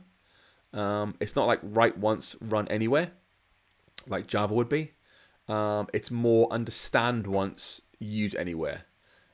So you can know the concepts of stuff. I mean, if you have time, I can give you an example. I mean, I don't want to waste your folks' time. It is like 10:30. I can happily give you a macOS example real fast if you'd like to see one. Let me know. Where was I next? If class user has two unpublished vars, how can you observe only one of them? You can't. Publish specifically means watch that thing. Now you can ask for particular values to be watched if you want to, and they do it in the data binding in SwiftUI talk in iOS, in WWDC. Sorry, they didn't use @published. They used object at the time. Did change.send. That's been changed multiple times. @published was not in WWDC, so I can't even come close to guessing what it'd do these days. macOS, yes! macOS, love to see one. Great. Macro example, please. Okay, fine. All right, I get the point. Okay, chill out. I'm going to see one. Paul Williamson asks, how does it know which environment object match your invented object? Is it match the type? Yes, Paul, it's exactly right. It's super clever. It's using, so it looks like conceptually, imagine this as a dictionary. Like your environment's a dictionary where the key of the dictionary is a class type or a struct type, right? And you can put things in there. So here's a user, and that's your key is the user class type is your key, and value is the instance you created. Now in practice, it's not actually a dictionary. If I open I got a browser window somewhere. Oh yeah, of course, I'm running a YouTube chat. If I open a browser window quickly and go to hackers.com/example code, boom. If I show you this real fast, it's not actually a dictionary. It is key value pairs. Boom. If you look for that, you'll see this is very similar to a dictionary, but allows you to have items with duplicate keys. So you could have multiple user types in there, and they are stored in the order you pass them in. So they're like a slightly more advanced dictionary, but you get this order n rather than order 1 because it's not a true dictionary. And that's what it actually is. It's actually a key value pairs in the environment. So you can have multiple users if you want to. Anyway, right. I'm going to pause the Q&A just briefly and look at macOS because a number of folks asked for a macOS example. So I'll just do one real fast. So I will stop the iOS simulator, press Command-N, make a new project. I'll choose macOS. I'll choose app. I've got SwiftUI selected. I'll call this thing UI Mac. Let's kill core data. Next and create. Okay, so by default you get something very, very similar to what you had on iOS, except you can see it has the frame set to infinity by default, and that matters. If I take that thing out by default, what you'll see is the text, just like on iOS, becomes shrunk to its natural size. It clips to its natural size. But in macOS, that has a side effect of making the window match that size as well. And so when it runs, that's our entire program right there. Hello world with 3 little traffic lights above it. And you can't resize it. It's just fixed that size. It's completely useless. And that's because it's fixed to that size. It's exactly the size of the text inside the thing. And that's why macOS gives you this frame max width, max height, infinity by default. So it can resize freely. So now you'll see it says hello world, but I can grab it and pull it around. You get a much more macOS-y style thing. It resizes the label freely, which is cool. But you get very, very similar things. So I could say I want to have, let's do a list of stuff, and I'm going to put the text inside there and use the frame modifier like that. List of hello world and hello world 2 and hello world 3 and hello world 4 and hello world 5. So a static list of stuff just like you'd have on iOS. And that maps to a native table view. So you get a nice native macOS table view as you expect to have. And if you add to this, I want to have a navigation view. Like that. So we can have one of those. And push that inside there. And that will map to a macOS navigation thing. And the right here is what's going to try and push to. You can't really see what's going on there, but there you go. It'll push to this thing over here. So if I had a navigation link, if I had like... I guess it's getting complicated now. Let's do a list here. Hooray for dynamic coding. Let's do a list for each. I'm going to say 0 up to less than 10. Let's do a navigation link with the destination of text detail like that. Text of row number, string interpolation $0. Let's try that. You are complaining. Why are you complaining? 1 was used because you are row number, row tapped. Let's do that. Row. Are you happy? Row like that. Build failed. Of course, number in. Boom. Try that. Okay, let's try that. So we've now made a list of 10 things, row, row, row, your boat, as it were. And when they're tapped, you can see it snaps detail on the other side straight away. I need to have a frame on this one too, actually. So let's do dot frame, max width, dot infinity, max height is dot infinity, boom. Let's try again. And we get, as you can see, effectively a split view controller. There we go. So we're getting a split view controller perfectly fine. So now I can say detail num, and then row num, like that. And so you get, I mean, it's the same kind of code written on iOS. I mean, it's slightly quirky because of the height and width thing going on. But the code itself is exactly what you would have written in iOS, which is really, really nice. Now, it doesn't go all the way. You know, there are some things that only work on macOS, some things that only work in iOS. For example, if I had, in a navigation view, I might say our listing here has a navigation bar title of macOS. And on iOS, it's like, yeah, great, put that in the navigation bar. On macOS, it's like, sorry, you can't have that. And you get some really awful error. What it means is, navigation bar title does not exist on macOS. It doesn't work. You can't have that in macOS because it's not designed to have that. There is no UI for that on macOS. Now, that's very different, by the way, if you'd use Catalyst, which I mentioned just briefly. If I'd gone back to our iOS project again here, which is obviously pretty bad right now, and enabled Catalyst here, it would work obviously flawlessly because Catalyst is great. And that would allow navigation bar titled in a SwiftUI app because it's using UIKit on macOS, not the AppKit frameworks. So there's not a direct correlation between what you can have in iOS and what you can have in macOS. And there are some things you can do on macOS you can't do on iOS. You could say, for example, not a title, but .list style, and give this thing a sidebar list style, like that. And I mean, you're never going to see this on a live stream because it's just impossible to see. If I minimize some junk on my desktop, you might just be able to make out maybe, there we go, you get this sort of transparent frosted glass effect on the sidebar, because that's how macOS sidebars look and work. When they're active, the orange shines through beneath it. When it's inactive, it goes grey. That's a macOS feature giving you an idea of the screen depth. And that sidebar list style isn't available in iOS because it makes no sense there. And this is true of many things, like, you know, you can control the digital crown on watchOS, for example, only on watchOS. So there are some things you can't do on iOS, you can do on macOS, you can't do on watchOS, you can do on watchOS, you know, all over the place. The concepts are the same, and all the fundamentals are the same. Your Z stacks, your V stacks, your H stacks, your text, your images, and so forth are all the same. But a few bits are just not available on different platforms. And that's by design. Not designed to be fully cross-platform. Designed to be by thought, I guess, is the key. Anyway, that's macOS super fast.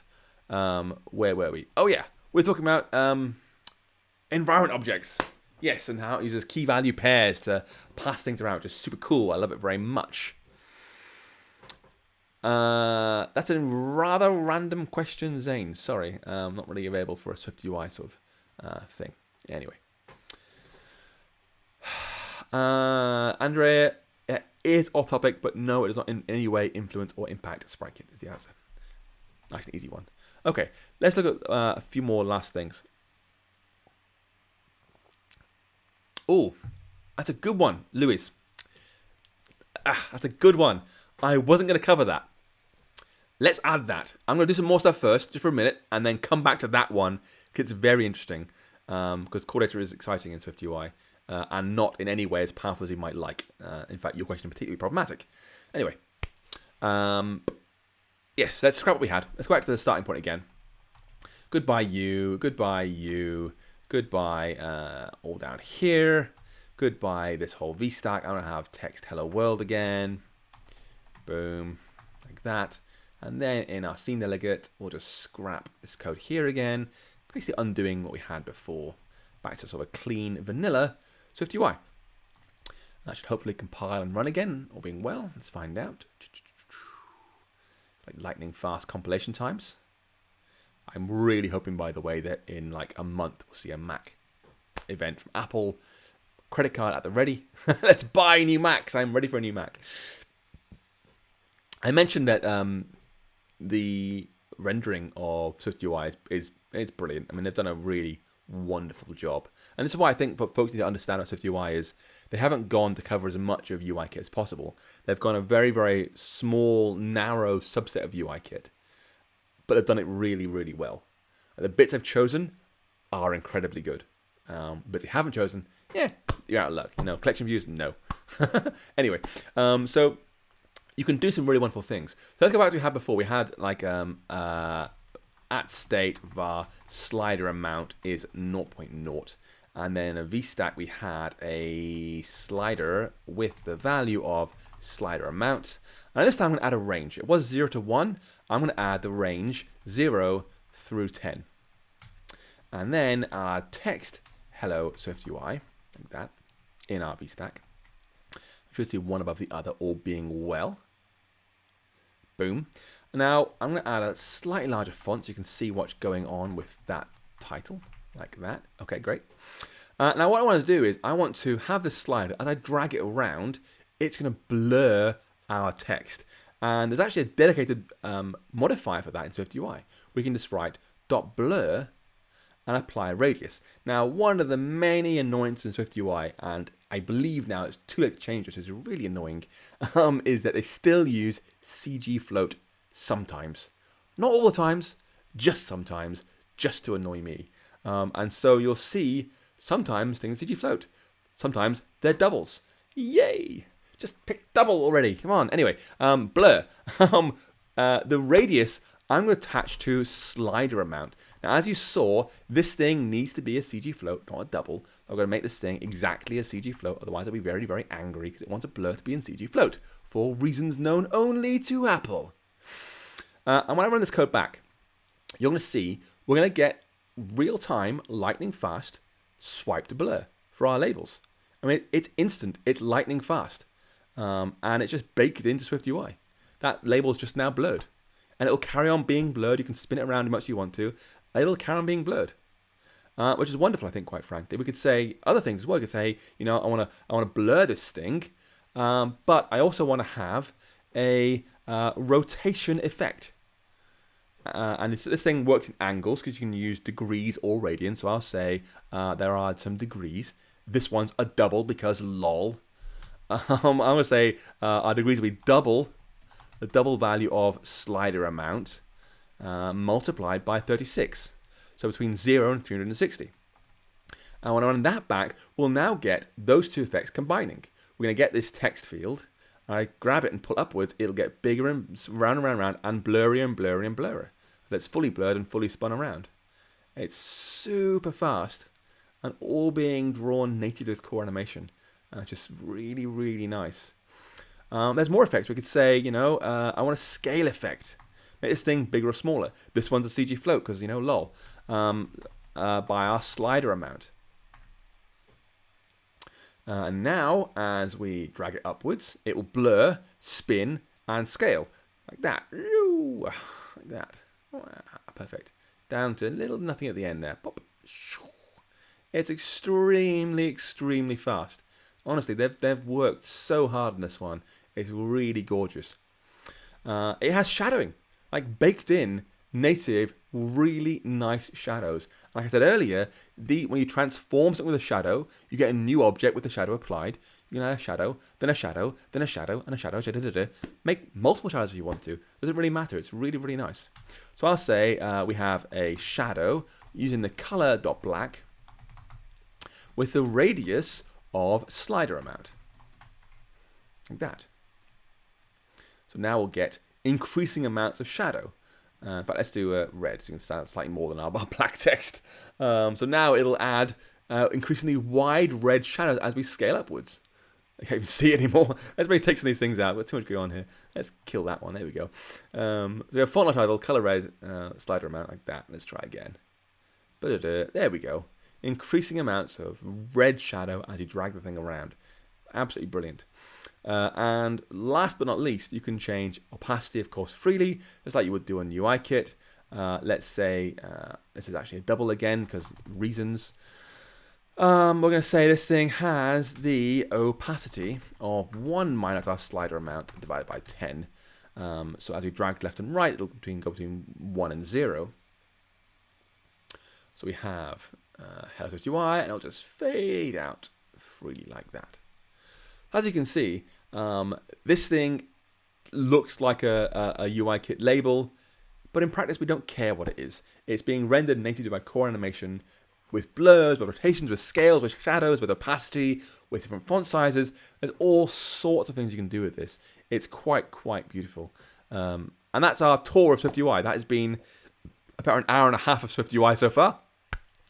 At this point, I'd like to say, if you're enjoying this talk, if you're enjoying me just chatting away, waffling random SwiftUI at you, go and like the video. I mean, those likes really count. You know, leave a comment saying something nice, because YouTube sees that kind of thing and votes these videos up and lets other folks discover them, which helps me, it helps you. It's just it's a good thing, right?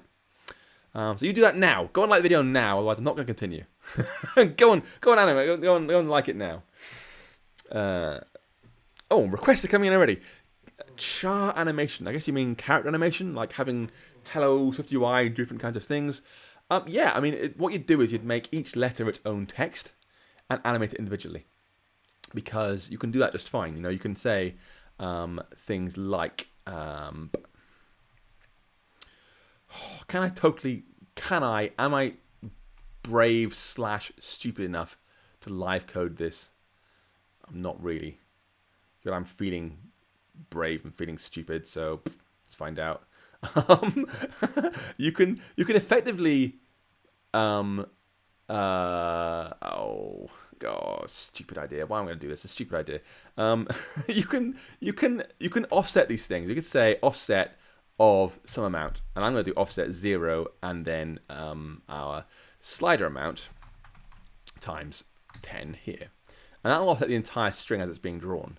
In fact, sorry, kill that. It's not very happy about that one because of reasons. Are you the wrong type? Yeah, that completely useless error message. What does that even mean? Absolutely useless. I think offset is, oh, it's double. It's a CG float, that's why. It's changed back from double to CG float for reasons. Thank you for that, Apple. Brilliant error message, though. You are the slider amount times 10. This will offset the text Hello SwiftUI as it's being drawn on the screen, as we drag the slider around. So as I drag this thing up and down, it'll move down, up and down. So what you really want to do, if this was your thing, is to read individual letters from your array, effectively. You've had something like var letters equals an array of hello SwiftUI. Yeah, happy with that? Boom. And then you would do something completely stupid in real time, because, you know, lol. For each letters, using id of .self, you do letter in, roughly, then text of that. And that would render every letter in there as a individual text view inside the for each. And you could then count over your items and modify the slider amount. You'd say slider amount plus 1, slider amount plus 2, slider amount plus 3, 4, 5, to make the letters sort of come in individually if you desperately wanted to, like a typewriter effect or something like that. But please don't do that. Don't do that. It's horrible. That's like PowerPoint 97 all over again. Yeah. Someone go, yes, SwiftUI has improved dramatically since July. We were using beta 2 at the time, if you remember. I think we just got beta 3, and we're now on, obviously, GM, and it has got better. It's not great still, but it's got better. Ahmad Abdul Jawad, why don't we use $ with @state? Well, we do when we want to write the value back. If we don't write the value back, then you would not use $. If you want to read it, then just using it free property is fine. If you want to modify it, like a text field or a slide or something else, then you would use $. Edgardo, can you mix UI views and SwiftUI views? Yes, you can. You can, of course you can. If I give an example, if I go to that web browser again, and you go to hackers.com, hackingator.com/quickstart/SwiftUI, and then scroll down to one of these down here. There you are, how to wrap a custom UI view for SwiftUI. You example code of doing a UI text view inside SwiftUI if you desperately want to. And you do that to wrap other things too. Little H, do you need Catalina bits to try SwiftUI? No, you don't. You can use Mojave just fine. As long as you have Xcode 11, it's fine. You don't get the instant previews, these things here on the right. You don't get that without Catalina, which is a shame, and a bit disappointing, quite frankly. But yeah, you don't have to have that to try SwiftUI. You can just use Xcode 11 and run it in the simulator instead. It's fine. Collection view. No, I'm not making a collection view. They're really hard to do, like viciously hard to do. You might think not, but they are hard to do. They're not in SwiftUI, I guess, for a reason, because they're hard to do. I would say that the new UI collection view compositional layouts are amazing. In fact, my talk in Krakow in like 2 weeks, crikey, is just on collection views because they're so damn good in iOS 13. So just on that, because it's so cool. And it's kind of cut out really. It's been great in SwiftUI. I suspect next year they'll have done the hard work for us and made collection views work in SwiftUI. Martin, yes, there are no coordinators. That pattern has gone away now. I have tried. I looked for ways to do it. I found none I like. And I've been asked that so many times. And what I worry about is that it reveals an underlying kind of cargo cult belief in design patterns. You know, this thing, coordinators work great on iOS and UIKit. I used them a lot. They were fantastic. Sirius really nailed it with that pattern. But SwiftUI is different. SwiftUI is not UIKit. There are no UI view controllers anymore. And trying to kind of shoe in a UIKit pattern into SwiftUI, because that's what we've always used, isn't great. So I suspect what folks ought to be doing is the same thing I'm doing, which is basically writing lots and lots and lots and lots of SwiftUI code. So much SwiftUI code right now. And lots of it sucks. You write some really, really bad SwiftUI code and you throw it away. And you write some more SwiftUI code that's really bad. You throw that away and you throw that away. And eventually you write some stuff you like, and that becomes a new design pattern. And that's how design patterns work. You figure them out. They're just time-tested, proven methods of solving problems efficiently and effectively in a shareable way. And we haven't got any right now for SwiftUI because it's new. Anyway. Core data. Who wants to see some core data? Core data is really cool in SwiftUI for a very small subset of tasks, which honestly is like the slogan for SwiftUI. Really cool for a small subset of tasks. Because if you want to, like, say, you want to do text views, no. Collection views, no. You can't do many, many things with SwiftUI. But what it does do, it does really, really well. And its core data functionality is brilliantly, beautifully simple for a small subset of tasks. But if you don't want to see it, let me know. Let me know. If you want to see core data, say, yes, core data in the chat channel. Otherwise, I'm going to sit and drink my Malbec. Which is great. Very nice one, actually.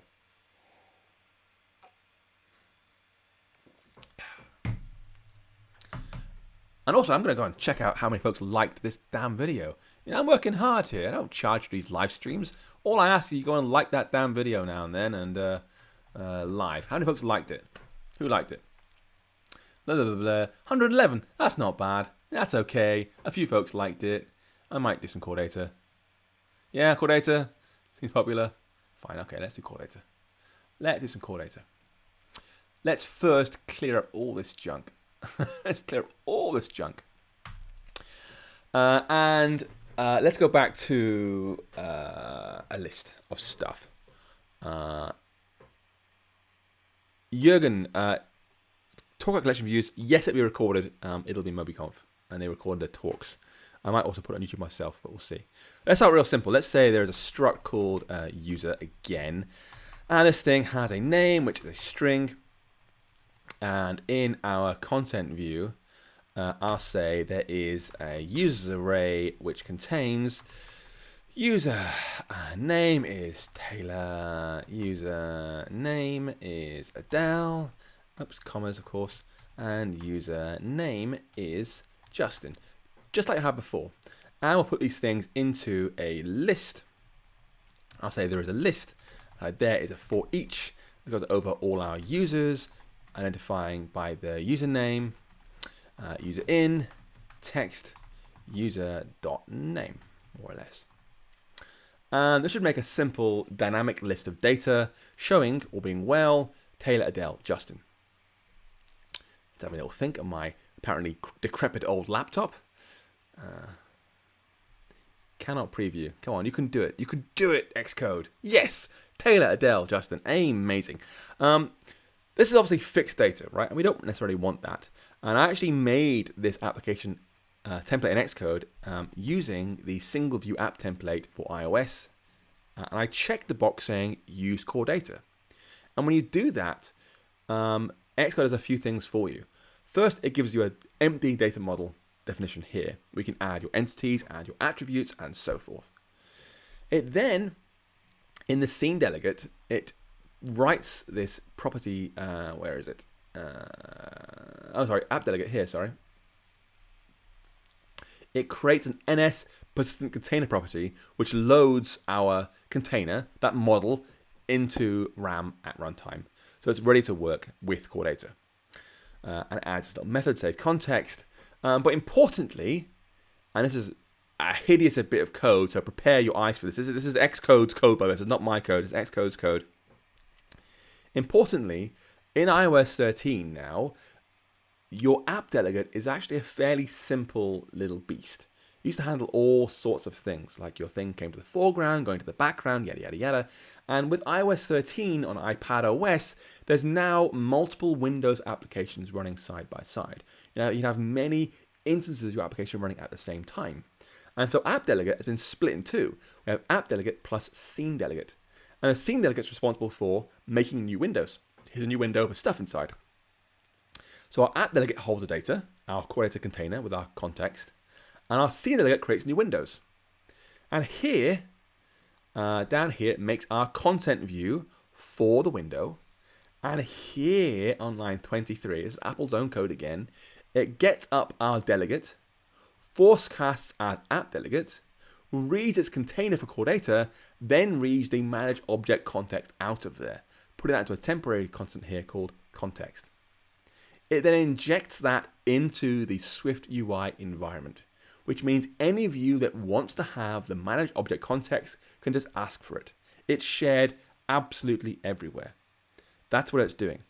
So it's sharing that persistent containers view context, the manage object context core data, in every SwiftUI view in our app, in the environment, which is super nice. So I'm going to go ahead and open our data model again. I'll define entity here. I'll say an entity here called user, just like the struct we defined earlier. It has one attribute, which is, I think we call it name, which is a string, like that. And what we're going to do is we're going to modify this just for cheating purposes. We're going to say this thing, don't code gen for me. I'll do code gen by hand. I'll go to editor, make the subclass, like once off, make it so we can see what it looks like for our user. In our folder, like that. Create. I'm going to remove the optionality, which I believe is a very, very bad idea. But anyway, make it non-optional. Have to have this thing in place. So now we have a user class, which is NS managed. It's all core data behind the scenes now. It's not our struct anymore, which means this content view, we can delete our temporary user struct. That isn't required anymore. And I'll no longer make a temporary array of stuff instead. I want to use the array of users from our core data database, SQLite, or wherever it's going to come from. And in SwiftUI, remember, it's already injected that core data managed object context into the environment, which means anyone who wants to use it can just use it. It's just there, ready to go. And there are two useful property wrappers. One is at fetch request. This creates an NS fetch request using core data. You can say, in this case, what entity do you want to read? I'm going to say user.entity.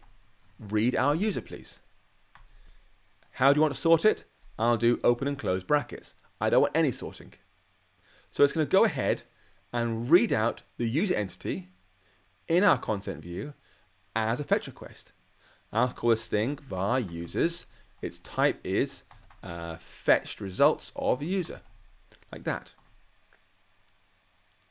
And all the code, it compiles cleanly. It will now go ahead and automatically attach all the core data users and put them into our list.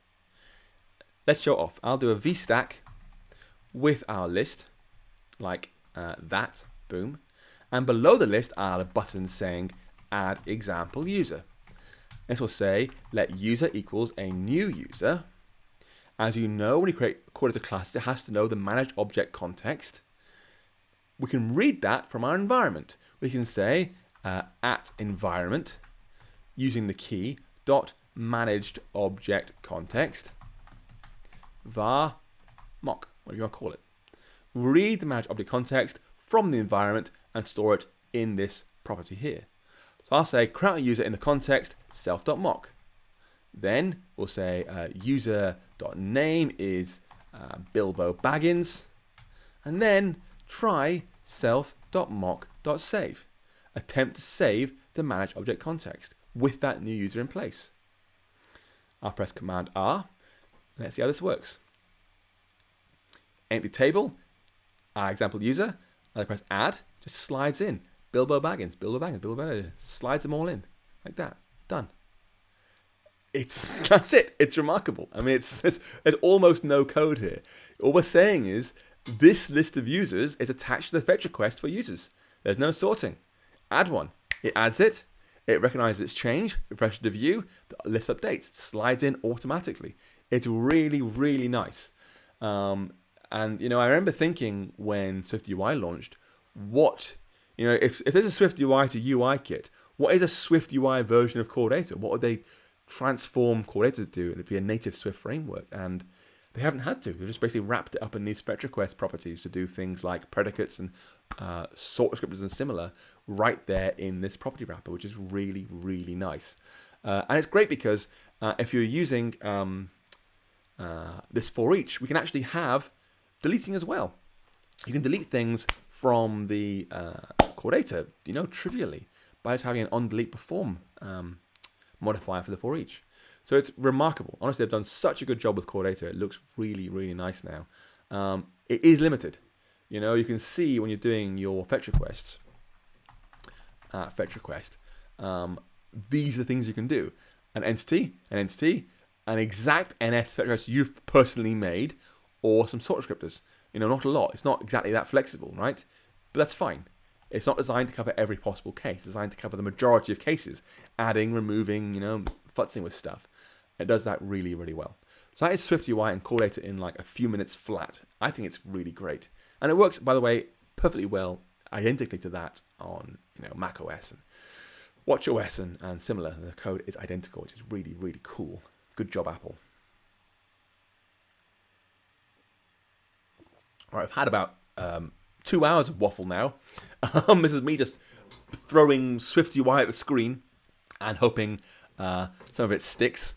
I think it's been a pretty good test, actually, of my web stream equipment, which is great. I feel confident doing a Swift on Sundays at this point because I think it's going to work pretty well. So watch me on Twitter at 2straws if you'd like to see some Swift on Sundays soon, maybe this weekend, maybe next weekend, we'll see. I think it was SwiftUI because folks are keen to know about SwiftUI. Thank you all for coming. It's been a pleasure having you. I hope this has been useful. And otherwise, I will see you on Twitter. I hope you all go and play with SwiftUI. It's so much fun. And go and check out the book, by the way. The book's really, really good. And this thing here, SwiftUI by example, it is now 325 pages of content about SwiftUI on here.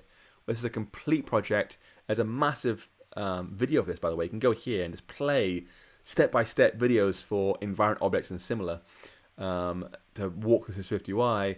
Text, images, layout, events, and more. State, lists, forms. These are super cool in SwiftUI. Go and check them out because it's really, really powerful stuff. And it's all online, completely free. So just go and check it out because it's free. Why not? Go and have a play and let Apple know. They're really keen to see what folks want to do with SwiftUI. They want to know where you want to take it. So give them feedback now, well in advance of next dub. So they have a good 9 months to work in this stuff. and I'm sure looking forward to hearing from you. So anyway, thank you very much for coming. If you want anything else, ask me on Twitter. I am at 2straws, TWO straws, and go and check out the book. Thank you very much. It's been a pleasure streaming once again.